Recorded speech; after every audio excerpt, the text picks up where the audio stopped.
I was an art teacher in St. Paul for a very long time, and Randy and I have been friends and colleagues for a long time. And she actually, did it start with you wanting to put the great blue heron back, right? When the sculpture needed to be replaced at Amy Lake, which was a great blue heron to start with, we had this idea that, well, let's find youth of today. And I approached the art teacher at Johnson High, and I asked her, do you have a student that might want to be involved in this great project that we have in mind? And she knew right from the moment, yes, I had this great kid, Koua, super motivated, super talented, lives on the east side. And I met him, I could tell this was the guy, because I saw some of his work when I met him in class, and I was just amazed. Like, it was a very skillful kid. And he was all about it. He was like, yeah, I would love to do it.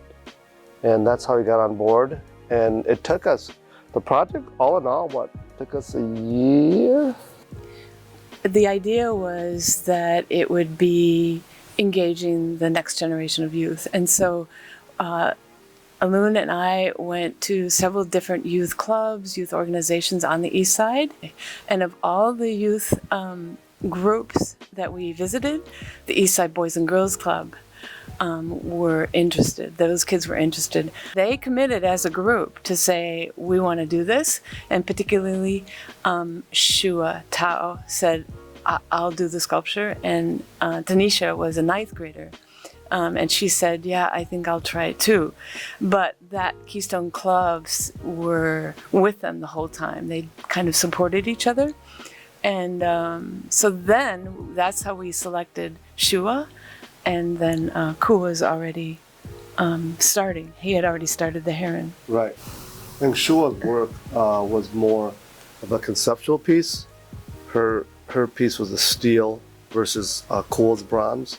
So that was a different take on it. And that was a cool thing to do because now we had a different element, a different material to work with. And what I heard from the neighborhood was that they wanted people to feel like it's seamless between the desire to have beauty and nature and appreciation for the environment, all connected to the man-made part of having the things that you need in your life. So it's not a food desert. It's not a place that you can't find the things you want and need for your family. So that vision of having mirrored herons with messages, and then the insect sculpture, which is a totally different abstract view of the wetland insects. I feel, and hearing from Koua and Shoua both in their own words, that this is their neighborhood. And this is a way to share their appreciation and sense of ownership and responsibility from an art's way of knowing.